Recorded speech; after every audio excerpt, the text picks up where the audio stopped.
Uzi Narkiss was an Israeli general. Narkiss was commander of the Israel Defense Forces units in the Central Region during the Six-Day War. Narkiss appears in the famous photograph of Defense Minister Moshe Dayan flanked by Chief of Staff Yitzhak Rabin and himself, taken in the Old City of Jerusalem shortly after its capture from Jordanian forces in the 1967 Six-Day War. Biography. Uzi Narkiss was born in Jerusalem to Polish Jewish parents. His first memory was of going into hiding during the 1929 Arab riots. Narkiss attended high school at Gymnasia Rehavia. He joined the Palmach at the age of 16 and was involved in Haggadah operations against British mandatory forces in Palestine. Military career. In April 1948, Narkiss headed the assault on Katzmand, capturing the monastery at San Simon, a key strategic position. Following the final departure of the British and the Israeli Declaration of Independence, Narkiss was appointed to assist those besieged in the Jewish quarter of the Old City.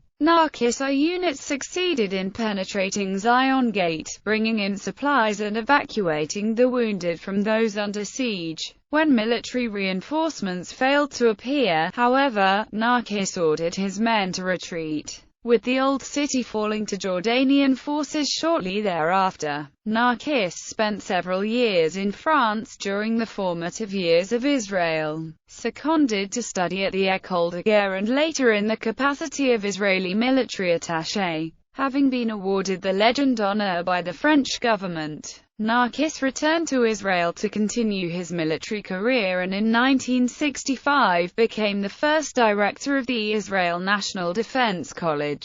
In June 1967, with 7 brigades under his command, Narkiss was responsible for combating any possible Jordanian offensive. Capturing the Old City was not part of the plan. Israeli units moved effectively to take key positions in East Jerusalem, where one key location was Ammunition Hill. Still, to Narkiss' dismay, the politicians would still not allow the Old City to be taken. But with a looming ceasefire approaching after an emergency meeting of the UN, Moshe Dayan gave the order to Narkiss, who quickly capitalized on the opportunity to reunite the city before any ceasefire prevented this as an option. Under his direction, the Old City was taken over and Jerusalem reunified under Israeli control. From Narkiss' viewpoint, this liberation completed the campaign he had begun 19 years earlier, and whose previous failure had haunted him. Narkiss retired from the IDF in 1968, subsequently holding key positions in the Jewish Agency and the World Zionist Organization. In 1948, Uzi Narkiss found Palestinian commander Abdul Qadir Husseini's Quran on the battlefield. In the 1980s he wanted to give it to Qadir's son Faisal Husseini, but Husseini refused to get it back from the hands of Israeli general. He died in Jerusalem at the age of 72.